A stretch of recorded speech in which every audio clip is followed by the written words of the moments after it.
Operation Sindoor తర్వాత ప్రపంచం మొత్తానికి ఎలా పాకిస్తాన్ ఘోరంగా ఇండియన్ ఎయిర్ ఫోర్స్ దెబ్బకు ఓడిపోయింది అనేది తెలిసింది. ఇన్ఫ్యాక్ట్ పాకిస్తానీ ప్రభుత్వం మేమే గెలిచాము, 5 రఫేల్ను మేము ధ్వంసం చేశాము అనే ప్రచారం చేస్తున్నారు కానీ అది తమ ప్రజలను సాటిస్ఫై చేయడానికే చేస్తున్నారు. మద్రసాలో చదివి చంద్రుడికి సెంటర్ గ్రావిటీకి అర్థం తెలియని నామ్ నిషానా తోడా ఆశానా పాక్ ప్రజల బ్రెయిన్ వాష్ చేయడం జరుగుతోంది. అబద్ధాలు చెబుతున్నారు ఓకే, అయితే వన్స్ ఈ డస్ట్ సెటిల్ అయిన తర్వాత ప్రపంచ దేశాలు ఈ సింధూర్ యుద్ధం ఓటమికి ఇంకొక ముఖ్య కారణం రెడ్ టీషర్ట్ నైబర్ చైనానే అని చైనా వైపు వేళ్లు చూపిస్తున్నారు. అదేంటి యుద్ధం చేసింది పాకిస్తాన్ అయితే బిల్ ఎందుకు చైనా పేరు మీద వేస్తున్నారు అంటే చెప్తా. ఈ రోజు ఒక హైలైట్ న్యూస్ ను తీసుకొచ్చాను. నా కంటెంట్ అండ్ రీసెర్చ్ మీకు నచ్చినట్లయితే మినిమం వీడియోకు 20,000 లైక్స్ ఇవ్వండి. ఆపరేషన్ సింధూర్ లో చైనా మాల్ ఎలా గోల్మాల్ అయిందో చెప్తా.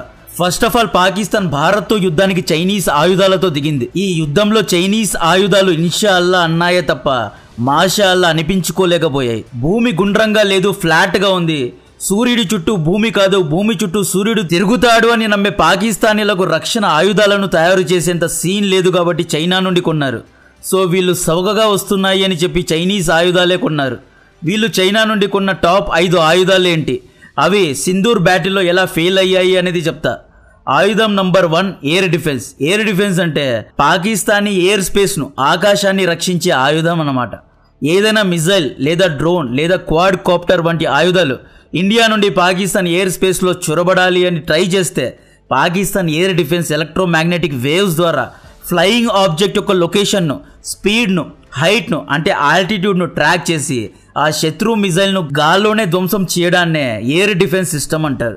ఈ ఎయిర్ డిఫెన్స్ను పాపం పాకిస్తాన్ ఐరన్ బ్రదర్ చైనా నుండి కొన్నది. దీని యొక్క విలువ దాదాపు 16,000 కోట్లు ఉంటుంది. చాలా కాస్ట్లీ వెపన్ ఇది. పాకిస్తాన్ సైనికులు పడుకున్నా, యుద్ధం లేకున్నా 24/7 365 డేస్ ఇవి ఆటోమేటిక్గా పనిచేస్తాయి అన్నమాట. అయితే మే 7th సూర్యుడి వెలుగు రాకముందే స్కాల్ప్ షాడో మిజైల్స్తో, హ్యామర్ మిజైల్స్తో, బ్రహ్మోస్ మిజైల్స్తో పాక్ యొక్క 9 ఉగ్రవాద శిబిరాలపైన ఇండియా దాడి చేసింది. తాగి పడుకున్న వీకెండ్ సాఫ్ట్వేర్ ఇంజనీర్ లాగా చైనీస్ ఎయిర్ డిఫెన్స్ సిస్టమ్ కూడా పడుకుంది. పాక్ చైనా యొక్క HQ-9 and HQ-16 air defence సిస్టమ్ను వాడుతుంది. HQ-9 బ్యాటరీస్ 300 కిలోమీటర్ల దూరంలో ఉన్న ఫ్లయింగ్ ఆబ్జెక్ట్ను ఇంటర్సెప్ట్ చేస్తుంది అన్నమాట. HQ-16 బ్యాటరీస్ దాదాపు 60 నుండి 40 కిలోమీటర్ల దూరంలో ఉన్న శత్రు యొక్క ఫ్లయింగ్ ఆబ్జెక్ట్ను ఇంటర్సెప్ట్ చేస్తుంది అన్నమాట. అయితే ఇండియన్ ఆర్మీ వేసిన అన్ని మిజైల్స్ను ఎయిర్ డిఫెన్స్ ఆపలేకపోయాయి. చైనా సరుకు కారణంగా హఫీజ్ మసూద్ కొంపలు తగిలిడిపోయాయి. ఈ HQ-9ను చైనా రష్యా యొక్క S-300ను రివర్స్ ఇంజనీరింగ్ చేసి తయారు చేసింది అన్నమాట. ఇండియాలో ఆకాష్, S-400, పృథ్వీ వంటి యాంటీ మిజైల్ డిఫెన్స్ సిస్టమ్స్ ఎలా పనిచేస్తాయో సేమ్ అలాగే HQ-9 బ్యాటరీస్ కూడా పనిచేస్తాయి. ఇది ఫెయిల్ అయిన తర్వాత చైనా ఇది ట్రయల్ బాల్ మళ్ళీ రమ్మను చూసుకుంటా అని చెప్పింది. మే 7th రోజు రాత్రి పాకిస్తాన్ టర్కీ, చైనా నుండి కొన్న డ్రోన్స్తో దాడి చేసింది. మళ్ళీ ఇండియన్ ఆర్మీ రిటాలియేషన్ స్ట్రైక్ చేసింది. మే 8th ఉదయం రోజు హెరోప్ అనబడే ఇండియన్ క్యామికాజే డ్రోన్స్తో, ఇజ్రాయెల్ సహాయంతో తయారు చేసిన ఇండియన్ మేడ్ డ్రోన్స్తో పాకిస్తాన్ పైన దాడి చేసింది. ఈసారి ఈ డ్రోన్స్ HQ-9 బ్యాటరీ యొక్క ఫ్రీక్వెన్సీను జామ్ చేసి లాహోర్లో ఉన్న HQ-9 బ్యాటరీనే లేపేశాయి. మళ్ళీ Pak air force China HQ-9 దగ్గరకు వెళ్ళి అరే ఏంట్రా ఇది అని అడిగితే ఇది అవుట్ ఆఫ్ స్కోప్, ఇవి చిన్న డ్రోన్స్, దాన్ని నేను ఇంటర్సెప్ట్ చేయలేను, నెక్స్ట్ టైం ఇండియా మిజైల్స్ను వేయమను, డెఫినెట్గా ఆపుతా అన్నది. ముచ్చటగా 3వసారి అంటే మే 9th, మే 8th రాత్రి పాకిస్తాన్ వరుసగా ఇండియా పైన డ్రోన్స్తో దాడి చేసినందుకు రిటాలియేషన్గా ప్రతిదాడిగా మే 10th 1:44 బ్రహ్మోస్ ఈలలేసుకుంటూ రావల్పిండి నూర్ ఖాన్ ఎయిర్ బేస్ పైన దాడి చేసింది. ఈ నూర్ ఖాన్ ఎయిర్ బేస్ అనేది సెంట్రల్ కమాండ్ సెంటర్, చాలా ముఖ్యమైన ఎయిర్ బేస్, చాలా సురక్షితమైన ఎయిర్ బేస్. ఇక్కడ దాడి చేసిన HQ-9 పడుకుంది. యాజ్ యూజువల్ చైనా మాల్ పని చేయలేదు. అక్కడ 4.5 మ్యాగ్నిట్యూడ్లో అర్త్క్వేక్ కూడా వచ్చింది. ఈసారి పాకిస్తాన్ ఆర్మీ కొంపలు తగిలేడిపోయిన చైనీస్ ఎయిర్ డిఫెన్స్ గురగలు పెట్టి నిద్రపోయింది. నెక్స్ట్ ఇండియన్ ఎయిర్ ఫోర్స్ వరుస పెట్టి బ్రహ్మోస్తో 11 ఎయిర్ అండ్ మిలిటరీ బేసెస్ పైన దాడి చేస్తే చైనీస్ ఎయిర్ డిఫెన్స్ చేతులెత్తేసింది. డస్ట్ సెటిల్ అయిన తర్వాత ఇంటర్నేషనల్ డిఫెన్స్ కమ్యూనిటీ పాకిస్తాన్ ఓడిపోయింది ఓకే, బట్ నీ ఎయిర్ డిఫెన్స్ ఏం పీకుతోంది, అట్లీస్ట్ ఒక్క మిజైల్ నైనా నువ్వు ఆపాలి కదా అని చైనాను కడిగి బారేస్తున్నారు. ఐరన్ బ్రదర్స్లో ఒక బ్రదర్ది మద్రసా చదువు, ఇంకొక బ్రదర్ది రష్యన్ అమెరికన్ ఆయుధాలను రివర్స్ ఇంజనీరింగ్ చేసే చదువు. ఇక్కడ మీరేంటి చైనాను ఇంత చీప్గా చూస్తున్నారు? చైనా ఎంతో అడ్వాన్స్డ్ దేశం కదా. చైనా దగ్గర 6th జనరేషన్ ఎయిర్ క్రాఫ్ట్స్ ఉన్నాయి, హైపర్సోనిక్ మిజైల్స్ ఉన్నాయి అని అడుగుతారు. హై ప్రెషర్లో ఆడే ఆయుధాలనే అందరూ కొంటారండి. శుభ్మన్ గిల్, పృథ్వీ షా చూడచక్కని షాట్స్ కొట్టచ్చు. అయితే అందరికీ హార్దిక్ పాండ్యానే కావాలి, ఎందుకంటే ప్రెషర్లో ఆడే ఆటగాడే అందరికీ కావాలి. చైనా వ్యాపారం చేయడంలో సూపర్ నంబర్ 1 హీరో దేశం. కానీ యుద్ధ ఆయుధాలను తయారు చేయడంలో చైనా ఇంకా అమెరికా, రష్యాను దాటలేదు. చైనా లాజిస్టిక్లో, సప్లై చైన్లో, ఎక్స్పోర్ట్స్ చేయడంలో, చిన్న చిన్న వస్తువులు, లో కాస్ట్ వస్తువులను తయారు చేయడంలో, మ్యానుఫ్యాక్చరింగ్లో, సీ పోర్ట్స్, ఇన్ఫ్రాస్ట్రక్చర్ను కట్టడంలో చేయి తిరిగిన దేశం. అంతేగాని యుద్ధ ఆయుధాలను డెవలప్ చేయడంలో చైనా ఇంకా ఇంప్రూవ్ అవ్వాలి. రియల్ టైం వార్ సినారియోలో ఇంకా చైనీస్ ఆయుధాలు ప్రూవ్ చేసుకోలేకపోయాయి. లైక్ S-400, F-16 ఎలా ప్రూవ్ చేసుకున్నాయి, థర్డ్ ఐరన్ డోమ్ సిస్టమ్స్ ఎలా ప్రూవ్ చేసుకున్నాయి, అలా చైనీస్ ఆయుధాలు ఇంకా ప్రూవ్ చేసుకోలేదు అంటున్నా. నేను రెడ్ టీ-షర్ట్ నైబర్ను ట్రోల్ చేయడం లేదు, చెప్తున్నా, రియాలిటీ చెప్తున్నా అనమాట. ఈ ఆయుధాలు పని చేయకపోవడానికి గల ఇంకొక కారణం పాకిస్తానీ మద్రసా ఆపరేటర్ సరిగ్గా దీన్ని ఆపరేట్ చేయడం లేదు, ఫెయిల్ అయ్యారు అన్నమాట. లేదా పాకిస్తాన్ చైనా నుండి ఆయుధాలు కొని డబ్బులు ఇవ్వకపోయి ఎగ్గొట్టి ఉంటే చైనా కావాలనే కొన్ని చిప్స్ లేదా ఫ్యూజ్ ను డెలివర్ చేయకుండా హాఫ్ ఆఫ్ మెటీరియల్స్ ను డెలివర్ చేసి ఉంటుంది. ఐరన్ బ్రదర్స్ మధ్యలో ఏదో జరిగింది. బ్రహ్మోస్ అనేది హైపర్సోనిక్ మిజైల్ కాదు, బ్యాలిస్టిక్ క్రూజ్ మిజైల్. దీన్ని ఆపలేకపోవడం అనేది ఎక్కడో చైనీస్ కాంపిటెన్సీను ప్రశ్నిస్తుంది. బ్రహ్మోస్ అనేది ఇండియన్ మేడ్ మిజైల్ యొక్క ఖ్యాతిని వైట్ హౌస్ వరకు తీసుకువెళ్ళింది. యాక్చువల్లీ మొన్న ట్రంప్ తన స్పీచ్లో India sent different type of missiles అని చెప్పాడు. అక్కడ డిఫరెంట్ టైప్ ఆఫ్ మిజైల్స్ అంటే బ్రహ్మోస్ గురించే చెప్పాడు. పాకిస్తాన్లో ఫెయిల్ అయిన రెండో చైనీస్ ఆయుధం పేరు PL-15E మిజైల్స్. క్రికెట్ మ్యాచ్ ఆడకముందు బుమ్రా లాంటి ఇంపాక్ట్ అండ్ హైప్ దీనికి ఇచ్చారు. ఇంకా సింధూర్ యుద్ధం స్టార్ట్ అవ్వకముందే చైనా పాకిస్తాన్కు ఈ PL-15E మిజైల్స్ ను డెలివర్ చేసింది. ఇండియా దగ్గర బ్రహ్మోస్ లాగా చైనీస్ కు PL-15E మిజైల్ అనమాట. PL-15E గేమ్ ను మార్చేస్తుంది అన్నారు. In fact Indian air force Sindoor operation ను వాయిదా వేసి మరి PL-15 ను ఎలా ఎదుర్కోవాలి అనే స్ట్రాటజీస్ వేసింది. ఈ PL-15E రేంజే 140 kilometres, beyond visual range missile ఇది. అంటే దీన్ని చైనా యొక్క JF-17 లేదా JF-10C యుద్ధ విమానాల ద్వారా పాకిస్తాన్ పంజాబ్ నుండి ఫైర్ చేస్తే ఇవి ఇండియా యొక్క అమృత్సర్ పైన దాడి చేయగలవు అనమాట. దీనికి ఎందుకంత హైప్ ఇచ్చారు అంటే ఇవి మ్యాక్ 4+ స్పీడ్లో వెళ్తాయి. బ్రహ్మోస్ కంటే 1.5 టైమ్స్ ఎక్కువ స్పీడ్లో వెళ్తాయి. ఇందులో యాక్టివ్ ఎలక్ట్రానికలీ స్కాన్డ్ యారే అనబడే రాడర్ సీకింగ్ మెకానిజం ఉంటుంది. సింపుల్గా ఈ మిజైల్స్ను పాకిస్తాన్ ఫైర్ చేస్తే ఈ మిజైల్స్ ఇండియా యొక్క రాడార్ను టెంపరీగా జామ్ చేసి టార్గెట్ను ప్రిసైజ్గా హిట్ చేస్తుంది అన్నమాట.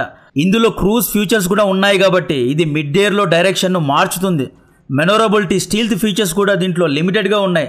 దీని మీద భరోసా పెట్టే పాగిళ్ళు కొంచెం కాన్ఫిడెంట్గా ఉన్నారు. అయితే ఈ PL-15Eను made in India Akash defence system లీలగా ఆపేసింది. ఈ PL-15E మిజైల్స్ను ఇక్కడ చూడొచ్చు ఎలా పడిపోయి ఉన్నాయో. సో ఆపరేషన్ సింధూర్ యుద్ధం అయిపోయిన తర్వాత, డస్ట్ మొత్తం సెటిల్ అయిన తర్వాత ప్రపంచ దేశాలు PL-15E మిజైల్స్ క్యాపబిలిటీస్ పైన నమ్మకం పెడతలేరు. మొన్న జపాన్ బ్రహ్మోస్ కావాలి అని అడిగిందంట. దాదాపు 20 దేశాలు ఇండియా దగ్గరకు వచ్చి మాకు కూడా బ్రహ్మోస్ను ఇవ్వండి అని అడుగుతున్నారు. PL-15E మిజైల్స్ను తయారు చేసే కంపెనీ యొక్క స్టాక్ ప్రైస్ పడిపోతోంది. పాకిస్తాన్లో ఫెయిల్ అయిన 3వ చైనీస్ ఆయుధం పేరు JF-17 అండ్ JF-10C యుద్ధ విమానాలు. JF-10C గురించి నాకు క్లారిటీ లేదు, కానీ JF-17ను ఇండియన్ ఆర్మీ ధ్వంసం చేసినట్లు ఎయిర్ మార్షల్ AK భారతి గారు ఒప్పుకున్నారు. ఈ యుద్ధంలో పాకిస్తానీ ఎయిర్ ఫోర్స్ F-16ను ఎక్కువగా రంగంలో దింపలేదు. ఎందుకు అంటే అమెరికా దీన్ని పాకిస్తాన్కు అప్పుగా ఇచ్చింది. ఒకవేళ అవి S-400 చేత కొట్టించుకుంటే అమెరికన్ యొక్క లాక్హీడ్ మార్టిన్ కంపెనీ యొక్క పరువు పోతుంది. కాబట్టి అమెరికా క్లియర్గా పాకిస్తాన్కు, బాబు నువ్వు F-16ను బయటకు తీయొద్దు, 2019 బాలాకోట్ స్ట్రైక్ సమయంలో కూడా నువ్వు F-16 మా పర్మిషన్ లేకుండా బయటకు తీసావు, దాన్ని Abhinandan MiG-21 1970s Russian air crafts ద్వారా ధ్వంసం చేసి మా పరువు తీశాడు, దయచేసి దీన్ని బయటకు తీయొద్దు, ఒకవేళ ఇది గనుక కొట్టించుకుంటే F-16 యొక్క సేల్స్ పడిపోతాయి అని పాకిస్తాన్ను బెదిరించారు. కాబట్టే పాకిస్తాన్ ఎక్కువగా దీన్ని బయటకు తీయలేదు. అయితే సింధూర్ యుద్ధంలో JF-17 ఎటువంటి ఇంపాక్ట్ను క్రియేట్ చేయలేకపోయాయి. పాకిస్తాన్లో ఫెయిల్ అయిన 4వ చైనీస్ వెపన్ పేరు అవాక్స్. ఇది air born warning and control system. ఇది రాడార్ అన్నమాట. దీని పని ఆకాశంలో ఎలక్ట్రోమాగ్నెటిక్ వేవ్స్ ద్వారా రెక్కీ చేయడం. సేమ్ ఎయిర్ డిఫెన్స్తో పాటే ఇది కూడా పనిచేస్తుంది అన్నమాట. ఒకవేళ శత్రు మిజైల్ డిటెక్ట్ అయితే ఈ అవాక్స్ system HQ-9 air missile defence సిస్టమ్స్కు, మిజైల్ లాంచర్స్కు సందేశాన్ని ఇస్తుంది. ఇది ఆకాశాన్ని రక్షిస్తుంది అన్నమాట. ఇండియాలో కూడా రోహిణి, స్వాతి, అశ్విని, అరుద్ర, రోహిణి ఇలా ఎన్నో రాడార్ సిస్టమ్స్ ఉన్నాయి. కానీ పాకిస్తాన్ అవాక్స్ను ఇండియా May 10th ఉదయం డే లైట్లో డ్రోన్స్ ద్వారా లేపేసింది. పాకిస్తాన్లో ఫెయిల్ అయిన 4వ చైనీస్ వెపన్ పేరు చైనీస్ డ్రోన్స్, చైనా యొక్క చీప్ డ్రోన్స్ ఇండియాలో ఎటువంటి ఇంపాక్ట్ను క్రియేట్ చేయలేకపోయాయి. మన స్వాతి రాడార్ సిస్టమ్కు క్రికెట్ బాల్ ఎలా దొరుకుతాయో అలా దొరికేశాయి. బ్రెయిన్ లారా బ్యాట్ను సెంటర్ చేసినట్లు ఇండియా యొక్క L-70 ఆర్టిలరీ గన్స్ నిమిషానికి 1000 బుల్లెట్స్ను ఫైర్ చేసి చైనీస్ అండ్ టర్కీ డ్రోన్స్ను లేపి అవతల వేశాయి. Utter failure at all fronts. Turkey యొక్క బేరక్తర్ TB2 డ్రోన్స్ను కూడా లేపి అవతల వేశారు. పాకిస్తాన్ డ్రోన్స్ అండ్ మిజైల్స్ ఏ ఒక్క ఇండియన్ మిలిటరీ బేసెస్ పైన దాడి చేయలేకపోయాయి. ఒకవేళ దాడి చేసి ఉంటే శాటిలైట్ ఇమేజెస్ను చూపించండి. ఇజ్రాయెల్, హమాస్, ఇరాన్ యుద్ధంలో ఒక స్టాండర్డ్ను సెట్ చేశారు. ఇప్పుడు ప్రజలు దాడి చేశారా? అయితే శాటిలైట్ ఇమేజెస్ను చూపించండి అని అడుగుతున్నారు. ఇరాన్ చూపించింది, ఇజ్రాయెల్ చూపించింది, మీరెందుకు చూపించలేకపోతున్నారు? సోషల్ మీడియాలో దాడి చేశా, భగవంతుడి భరోసా మీద దాడి చేశా అంటే కుదరదు. We want proofs. సింధూర్ యుద్ధంలో చైనీస్ ఆయుధాలు ఇన్షా అల్లా అన్నాయే తప్ప మాషా అల్లా అనిపించుకోలేకపోయాయి. పాకిస్తాన్ సైన్యం ప్రజల డబ్బును లాక్కొని బలోచిస్తాన్ ప్రజల రక్తంతో హరాం డబ్బుతో ఆయుధాలను కొనింది. హరాం డబ్బుతో ఆయుధాలను కొనకూడదు అని. అరబ్ దేశాలు ట్యాక్స్ ఎందుకు కలెక్ట్ చేయరు అంటే ట్యాక్స్ అనేది హరాం కాబట్టి. ట్యాక్స్ డబ్బుతో అరబ్ దేశ ప్రజలు ఆయుధాలను కొనరు.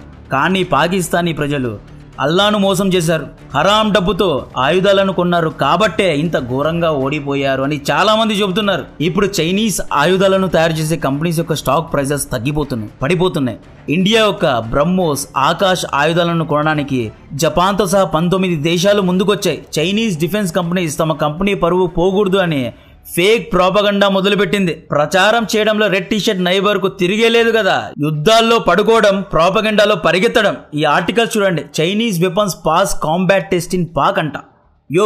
$17 ట్రిలియన్ దేశం మీది. పాస్ అవ్వడం ఏంటి? డిస్టింక్షన్లో పాస్ అవ్వాలి. ఒక మిజైల్ అయినా ఇంటర్సెప్ట్ చేశారా? ఫెయిల్ అయ్యి కేక్ కట్ చేయడం అంటే ఇదే. Chinese weapons gain credibility after India Pak battle అంట.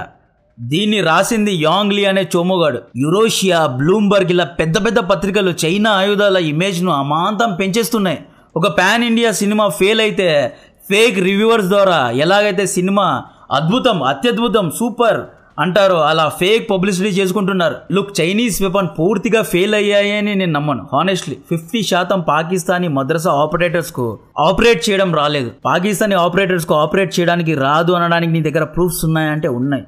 Pakistan vice air marshal Aurangzeb briefing చూసారా? ఇన్స్టాగ్రామ్లో చిన్న చిన్న పిల్లలు ఇతన్ని ట్రోల్ చేస్తున్నారండి. సెంటర్ ఆఫ్ గ్రావిటీ అంటాడు, S-400 అంటాడు, పిచ్చి పిచ్చిగా మాట్లాడతాడు. లీడరే ఇలా ఉంటే ఇతని కింద ఉన్న వాళ్ళు ఎలా ఉంటారో అర్థం చేసుకోండి. సో అగైన్ చైనా దగ్గర కొన్ని state of art drones and hypersonic missiles ఉన్నాయి. అయితే చైనా 10 క్వాలిటీస్ ఆఫ్ వెపన్స్ను తయారు చేస్తుంది. ఫస్ట్ క్వాలిటీ ఎవరైతే ఎక్కువగా డబ్బులు ఇస్తారో వాళ్ళకే ఇస్తుంది. పాకిస్తాన్ ఫ్రీగా తీసుకొని ఉంటుంది కాబట్టి 10th number quality, 10 number mall చైనాకు ఇచ్చి ఉన్నారు కాబట్టే చైనా ఇంత ఘోరంగా ఫెయిల్ అయింది. చైనాకు కూడా ఇది లర్నింగ్ ఎక్స్పీరియన్సే. సో చైనాను అందరూ ట్రోల్ చేయడం లేదు, చైనాకు ఒక అద్దం చూపిస్తున్నారు. అమెరికా, రష్యా లాగా పోటీ పడుతూ ఆయుధాలను తయారు చేయాలి అని కోరుకుంటున్నారు అంతే. సో కంటెంట్ నచ్చినట్లయితే వీడియోను లైక్ చేయండి, ఛానల్ను సబ్స్క్రైబ్ చేసి అందరికీ షేర్ చేయండి. జై హింద్.